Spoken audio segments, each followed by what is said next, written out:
So Jay's here to help us better understand that even though some organisations might have wildly different naming requirements between teams, they can still benefit from shared guidelines. So Jay tells me that they can juggle 3 fire clubs. That's pretty hot stuff. But today he's going to be juggling 5 different clickers and other things up on the stage while he does his presentation. And also, if juggling fire clubs isn't quite your style, you might be more interested in pushing around, bothering around polyhedral dice, because Jay does that as well. He likes to do role-playing with his fellow role-players as a Mork Cyborg game master, notably with 2 party kills. So perhaps a round or 2 of Mork Cyborg could be a novel unconference topic, but for now, the topic is all about naming things. Folks, join me in welcoming Jay Stevens.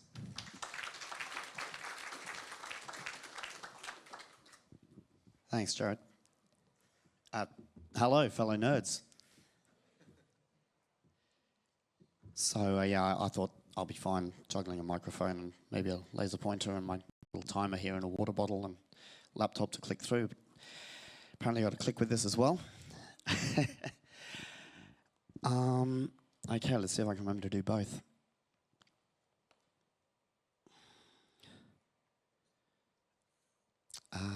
Yeah, so I'm going to start off with my own acknowledgement of country. Our conference here in Naarm is being held on the lands of the Wurundjeri Woiwurrung and Bunurong Bunwurrung people. I wish to acknowledge them as traditional owners. I'd also like to pay my respects to their elders past and present and the Aboriginal elders of other communities who may be here today.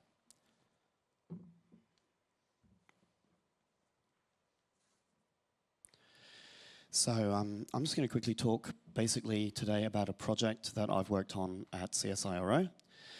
I'm going to cover how we did that project and hopefully why it's of interest to people who might be in a situation where naming conventions are needed, but things are just too diverse, so you can't tell people how to name things, which is kind of what naming conventions are. I'm going to run through why names matter, because they're how we hold a thing in our mind, and we should encourage like a considered approach to naming assets physical and virtual. I'm going to cover corporate culture. Like, I don't feel like CSIRO is a real true outlier, but it's towards that siloed and diverging needs between teams kind of end of the spectrum, which for me was the point of interest. I'm going to cover the why and why now. Like, what drove this project to be sponsored and funded in 2023. I'm going to talk a little bit about how we defined the scope, how we decided what we needed. Look at lessons from the past. This was very much not the first set of overarching naming guidelines to be developed in CSIRO. None of the previous ones gained traction. We had quite a good what not to do. I'll quickly go over the fact-finding, the as-is, how we discovered the process that was there, what existed in terms of conventions and process. Quickly skate over how we moved from fact-finding to requirements, and then cover feedback in the sense of what the internal clients told us they wanted during the brainstorming.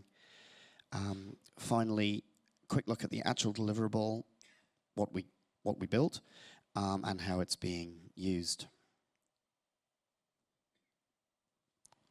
Double click. So yeah, place names. They are loaded with implicit metadata. We unconsciously pick up when we're given a name with all sorts of implications. We might pick up who probably named it, their culture, their language, even dates. Like, there's a lot of Elizabeth Streets in Australian towns. Basically, names symbolize identity, and they include ownership and connecting people to their history. That's why, for example, mindfully using traditional owners' names for places makes, for me, a really material difference over time. You think about trademarks, copyright, trading names. Someone with a strong reputation is literally said to have a good name or to make a name for themselves. I work for CSIRO. They're understandably protective about their reputation, hence the 2 T-shirts. I'm not allowed to show the logo. Names are implicitly compulsory as well. Like, not naming something, it's just not an option. Like, who's read 20,000 Leagues Under the Sea? We remember Captain Nemo's name, right? Everyone, I think, tends to kind of grok that. We get it instinctively. Show of hands here, guys. Who remembers Boaty McBoatface? There we go. So TLDR for anyone who doesn't, the British government, they allowed an internet poll to name a research vessel. This being the internet, Boaty McBoatface won. And now I think this was a reaction by people unused to being given the power to name things. People wanted to test if it was for real. Turns out it wasn't. The government snatched that back. You know, they took the power right back, and they instead named the vessel after the worthy and celebrated naturalist David Attenborough. And then in a little sop to that poll, they went, okay, we'll call one of the drones Boaty McBoatface. This double clicking thing's just awesome. Okay, so very quickly run through what I just wanted to pick like a compare and contrast just to give us a slight sense. Oh, look, I didn't use the CSIRO logo. I'm doing this right, legal. So we got a smaller IT space at a council versus a larger one at CSIRO. And just overall, we're talking sort of 900 people, 6,000 people. Mostly enterprise type and homogeneous requirements on one side. On the other side, lots of third-party collaborations, telescopes, data science, HPC, water-cooled stuff, Linux, Mac, and a really strong cultural divide between enterprise and scientific missions, which, again, from a tech writing perspective, has always meant writing in 2 styles and writing for 2 different audiences. And in this case, it meant, for me, learning a really new culture where you just couldn't be prescriptive.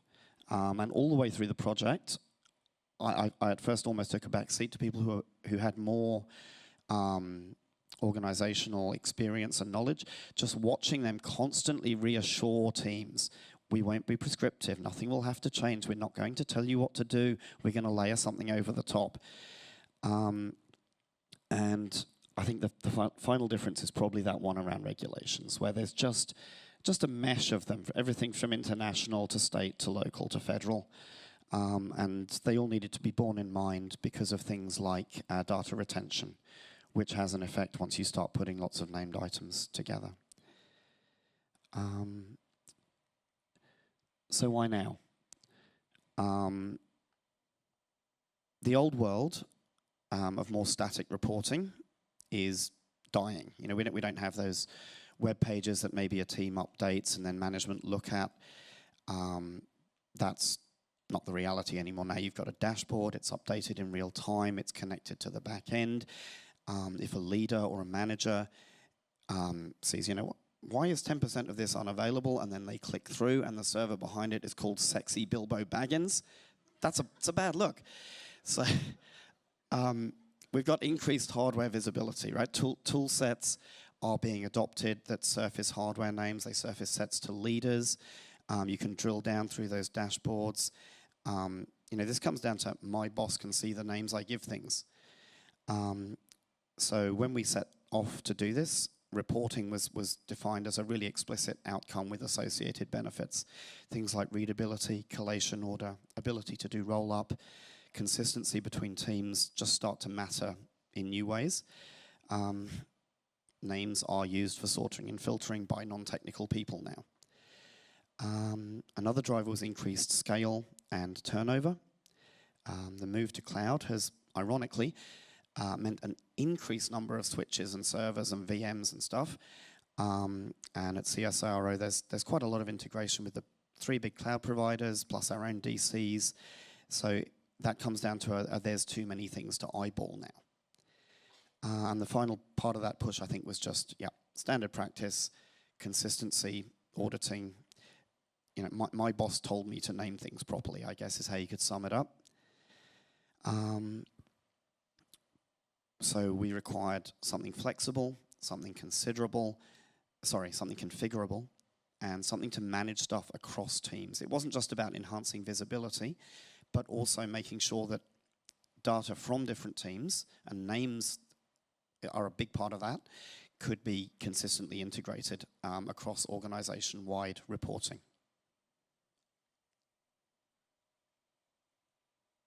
So defining the scope was really two things. Key area 1, how detailed and prescriptive should the guidelines be? And key area 2, what assets are we going to cover? So the answer to the first one was to kind of go meta. We can't write naming conventions, but we can write guidelines to allow all the teams to write their own naming conventions. So that's what we did. Not prescriptive at all, the exact opposite to what I'd encountered at Redland City Council, where we went down to glossary and definitions term by term and then worked our way back up. The desired outcome was that there would be a small number of rules which would always be followed by all groups when assigning names, but the actual naming conventions would grow out of that. For the second one, this got messy. Probably overlapped more than's healthy for a project with the why part of it, because those two questions are entangled. Why you're doing it and whom you're doing it for changes depending on what assets you're applying them to. We started with a really grandiose vision. Everything from email addresses to SharePoint profiles and cloud hosting identities would be made consistent. We figured out how much effort that would be and scaled it back rather hard. We ended up with phase 1, new hardware, new VMs. We'll define that. We'll have a nice set of guidelines. All the teams who touch that will know what to do. Great. It's a frustratingly small scope in a way.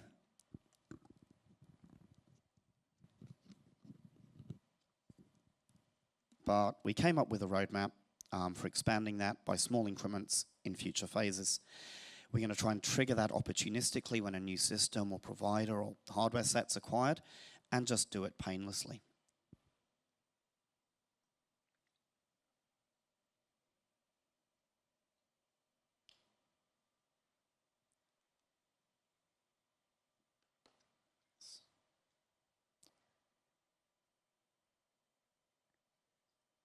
Okay.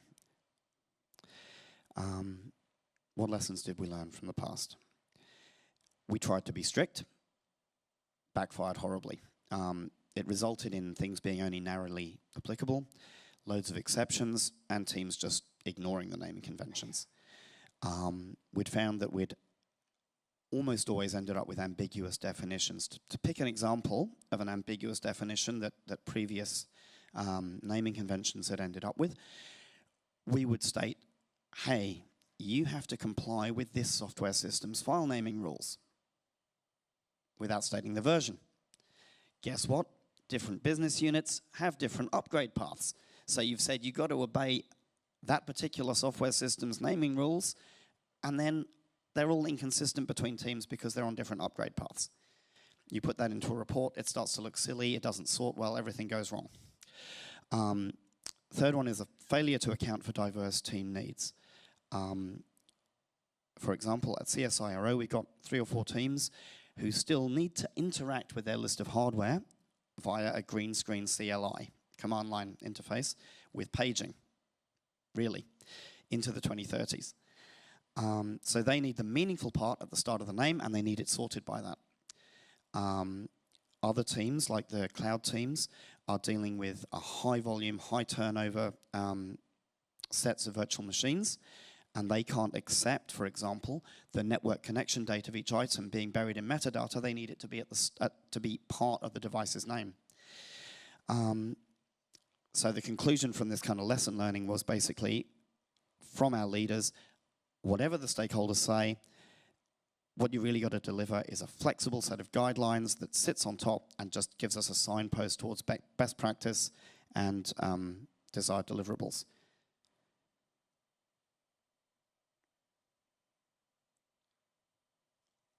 What I've got for you here, oh, that's blurry, is some examples of what we got back and put in an Excel after we went and talked to a bunch of the teams. So we kind of did brainstorming sessions for this. We also used surveys via Microsoft Forms.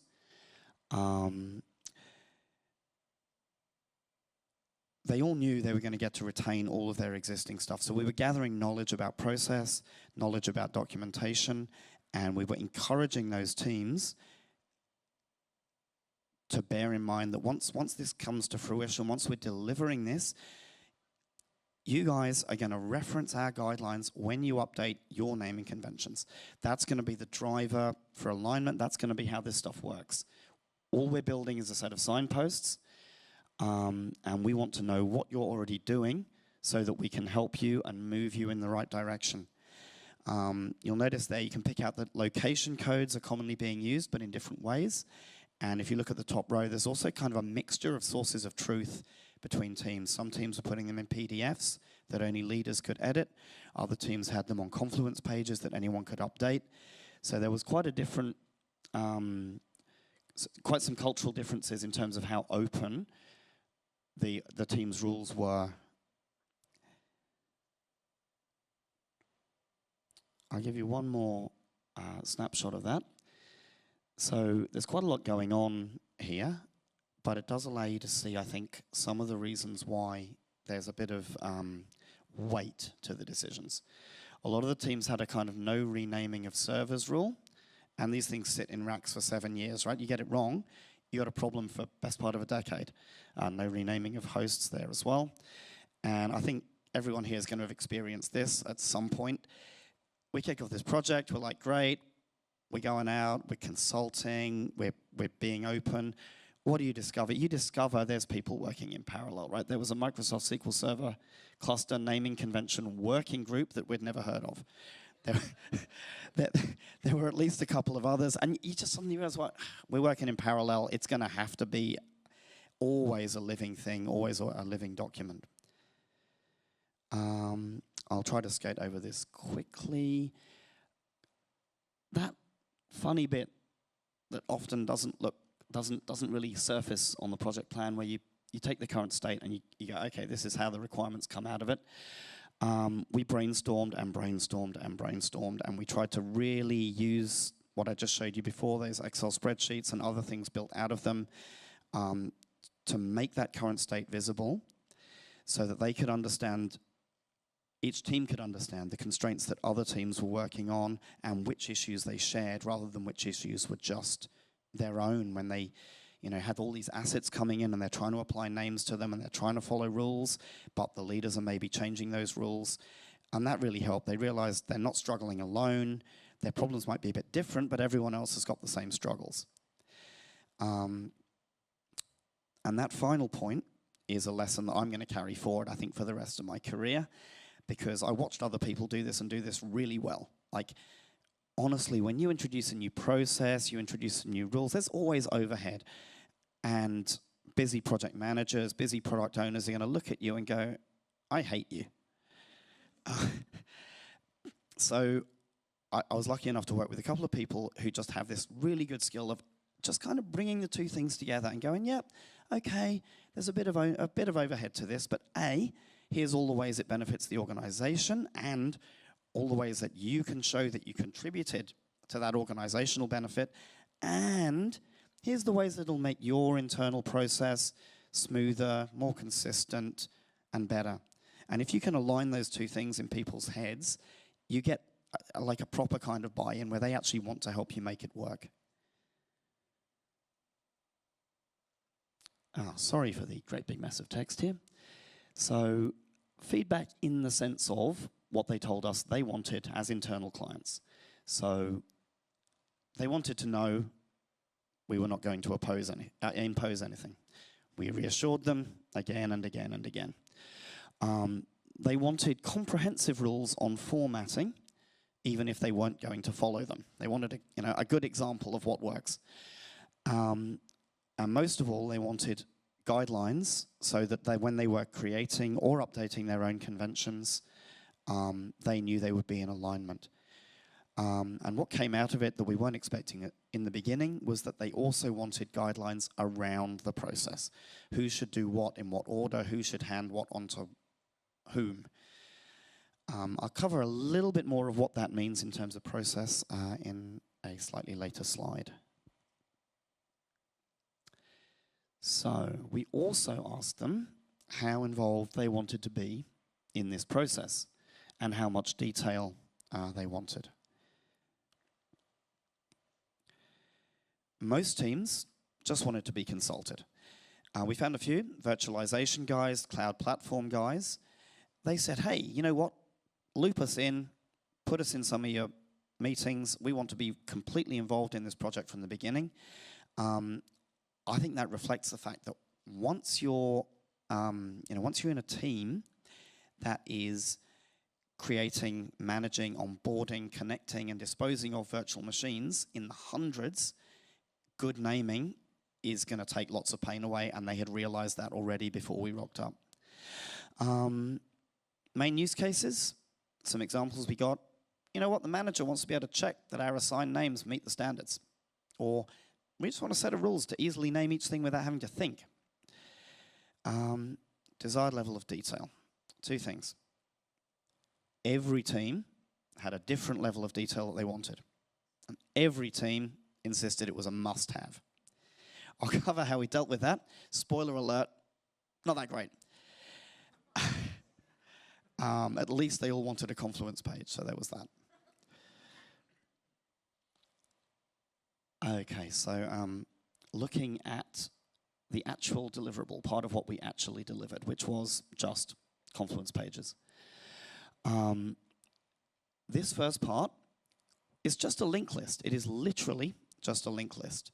So the aim of this is for discoverability. Because there's inbound links to this page in their documents, having a page here that links back to all the teams is a way to quickly allow them to find each other and leverage each other's work. Collaborative working, this page basically becomes a resource for advice, alignment, and a driver for future collaboration. In terms of maintainability, it's a Confluence page, one place for everything naming related on one place.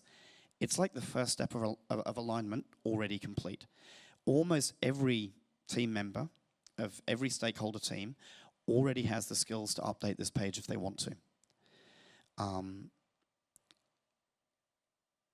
In terms of hyperlinks, as I said, it's two ways. We link back to them, and we worked with them to get links in all of their important documents that touched naming process or naming rules to these pages. That involved inserting hyperlinks into Word docs, PDFs, team sites, Confluence pages, and Excel. Apart from this page, the only other awareness building really are the champions who would go out and try to get teams to actually use it. It's a living list, and we've already seen, documents added to this over time, which is good. So as I mentioned before, people wanted different kinds of presentation for our naming guidelines, and we dealt with that by delivering all of them. Genius, right? We basically repeated our content 4 times. The checklist, which you see here, is the first format. The aim of this one, it's a tool for teams to check off each one as they develop their naming conventions. You can't know in advance exactly what the properties of all your assets can be, but you can figure out the information that they have to contain, like unique IDs, manufacturer's codes, location, blah, blah, blah. So the deliverable here is a simple checklist, quick to use, and with a really strong focus on functional steps, like have you ensured that you've covered off any system enforced rules? Have you assigned owners? Have you got a unique ID in? Have you checked off any exceptions to the core naming rules with a leader or with peers? Have you linked back to the global naming guidelines? Have you consulted any others that are involved who might be co-owners? Second deliverable was the highest level one, some principles. The aim of this one It's principles that you can apply as you develop your own stuff. Ideally, it's a brain thing, right? Get out of solution mode, consider what you're trying to achieve, consider how you're structuring it correctly, and how can you put downstream value into what you're actually building. So each of these principles in the list includes things like examples, definitions, illustrations, diagrams, and resource hyperlinks to both internal and external links. We found these have actually been used quite a lot by the people who already had mature naming conventions to go back and check that they've covered off everything. The third thing we delivered was the do's and don'ts. I put my hand up. I fought for this to be merged with the checklist. I couldn't see the point. The client was happy, so I'm happy. Main use case here is managers basically checking afterwards to ensure compliance. I think it comes down kind of to perception. There's slightly more abstraction. They lend themselves a bit more to interrogation after the fact, and the checklist is more, yep, yep, yep. I thought this would add the least value. It has the highest page impressions, go figure. Fourthly and finally, we delivered naming guidelines. So these are formatted in a similar way to the conventions that we envisage referencing them, that teams will eventually end up with as they slowly bring their content into alignment. The idea is to provide enough context and enough explanation so that for each one, it's easy to see what we're trying to achieve, how we're trying to achieve it, and why we would probably want to achieve that. These seem to have been used the least, and at the beginning we thought that's all we were going to deliver. So I hate this part. I hate it so much. They're getting noticed. We did all of the normal stuff. Publishing, comms, reach out to leaders, remind, blah, blah, blah. There's no real benefits, right? If business units don't know about what you've built, then who cares about the outputs? I think in this project, the genius thing was the amount of effort that we put into really making sure that all of their existing content, their existing conventions, got inbound links to our Confluence page. We saw almost no activity on that page at the beginning. Didn't matter. As those documents got used, as those documents got updated, right there on the first page is the hyperlink to here saying, you know what, you better check that, you better update it. So we have seen, a constant trickle of updates, improvements, suggestions come in from that. We emailed out an explainer on the guidelines to leaders. Everyone who was in a group that was one of the stakeholders got one of those emails. I think that helped. It meant that it got re-explained to each group in their own language, in their own words.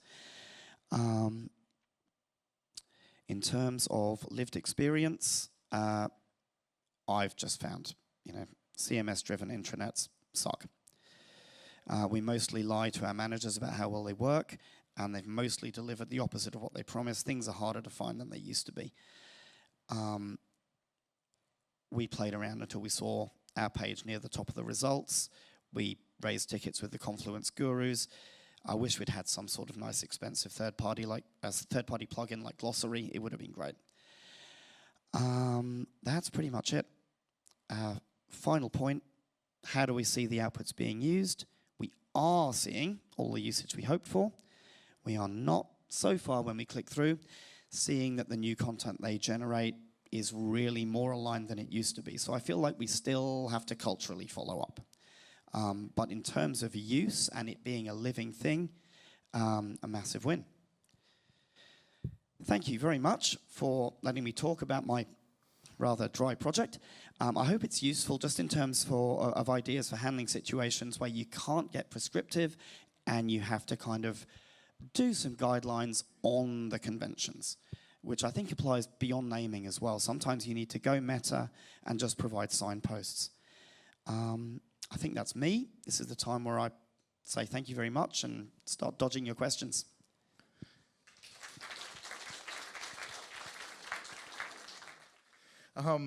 So let's see a show of hands first. Where are we going to be going first? I like to look at this middle row here. Sima, yeah, we'll just go up there and we'll start with the row on the left-hand side. Yep, that's right. Hello, it was a great first talk, well done. Thank you. What's the ongoing commitment from CSIRO? You say it's a live document, is that funded? How long's the gig? Is this eternal or has it got an end date? That's a great question.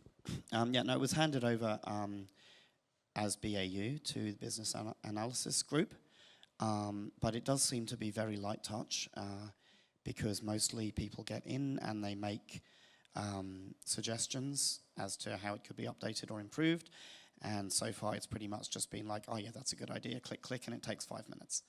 But yeah, in terms of ownership, the BA group took it over, and all of the stakeholders who were using it just submit suggestions to them. Great question. Okay, now it's going to jump over the other line here. There's a question over there, I think, somewhere. Did someone have a question? Yes? Do you have just there? Hi, so nice presentation. I just have one question with respect to implementation. We do create a lot of checklists and guidelines internally, but how do we ensure that if it is being followed by the folks, that we created for? Ensure, yes. I think it's not so much about ensure as about enable. It's too much overhead, right? You can't follow up every group and make sure that they're always consistent in every way, but you can equip them with the knowledge that the resources exist. You can equip them by creating the resources and having them findable. And I think we put a lot of effort into findable. Like we tested the intranet search and made sure that all the terms that people were likely to search for were good hits. And we made sure that the leaders had communicated that stuff. And then we also provided a lot of hyperlinks to internal and external resources. If you make it easy, there's a good chance, I think, is probably the best answer. Make it easy. Sounds good. Okay, we've got one at the back. I think Cameron's got a question at the back there. Yeah, absolutely great talk. And I'm one of those nerds who finds this stuff interesting.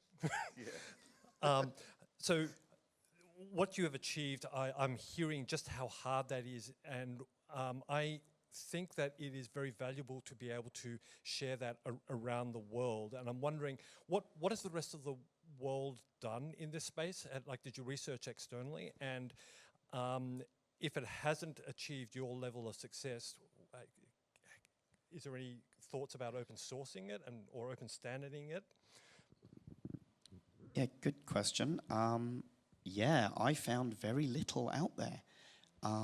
There was quite a lot of theoretical stuff on blog posts and in magazines and in the kind of industry sector writing on literature on the web, but very little in terms of implemented things out in the wild.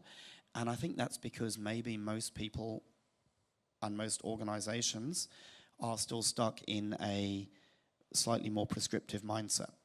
So yeah, I think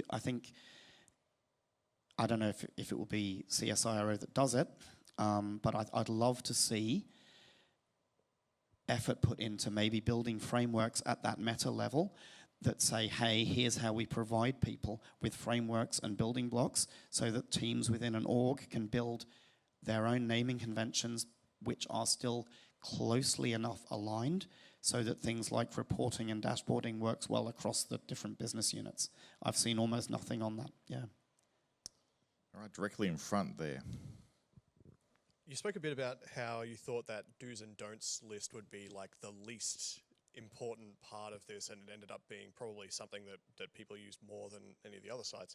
With respect to that, is there anything that you would do differently or other ideas that you had that you thought wouldn't really be successful that you would sort of consider now, considering that you've actually had the experience of people using the resources you're providing?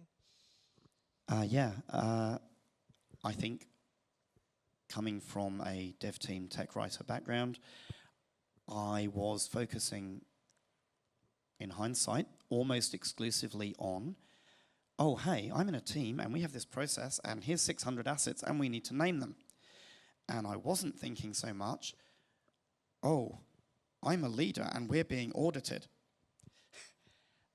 The second one is in some ways more important, right?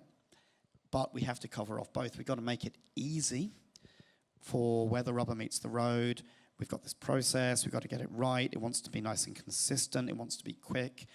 And some new person has joined the team and oh, look, now we own this thing we didn't own before and it has 600 assets and they have to be onboarded. That's really important. But at the same time, need to cover off, oh, wait, Joe, can we just check that all the things we already own? And that's where the do and don'ts come in. It was team leads and managers who wanted to use those and literally print off a sample or take a random sample, get the do's and don'ts and go, how does that look? So I would probably split my mind a bit more between the people doing the job and the people checking afterwards who are mostly their leaders. That's great. I think we've got time for one more question, and there is actually one right up the back there. I might get you to do a run up there. We can't forget the folks up the back. It's like the nosebleed seats all the way up there. Keep him fit. So keep him just fit. right over and, yep, that one's fine. Yep, go there. Thank you. There was something you set up sort of at the beginning of the talk, which sort of left me with a question, which was talking about how meaningful names are, but also that you might have these servers that sit on the rack for 7 years. And Sorry, I didn't just quite hear that last bit. where you might have servers sitting on a rack for 7 years. And so if you get the naming wrong, then that's a problem. Whereas I've generally heard people being of the opinion that you don't give those things meaningful names because you don't know what they'll be used for and because of how long they'll be in service for. So how do you sort of reconcile that? Was that something that came up during this process? That's actually a really good point. It did come up from some of the teams, yes. We had a mixture of teams where it was super important to know what almost every piece of kit, including switches, did. We had other teams where, exactly as you say, you'd put kit in and that kit would then be used across different projects, across different business units, and for different reasons. So they needed to be able to keep it more general. And linked to that as well, we also had input from cyber saying, you know what, there are certain circumstances, certain types of use case where we want to not give away particular kinds of information because we're considering effectively strength in depth. We want to know that even if someone has infiltrated our system up to this point, their life is still hard in terms of figuring out what's going on where, so we don't want things given away in names. I kind of elided over that because as our scope reduced, most of those considerations got cut away. But yeah, definitely if that project gets revisited and the scope gets bigger again, those things will come back. And I think that's really, really hard, when you get assets where the team wants to not have information in the name, that's super hard to handle. Oh, look, folks, I would love to take more questions. I'm really, really digging the engagement that we're getting with all these talks. Great work. Audience, give yourself a round of applause. But for now, let's give Jay a round of applause. Thanks, guys. Okay, we've got about 5 minutes to set up for the next presentation. So if you need a biology break, by all means go and do that. And we'll be back in about 5 minutes.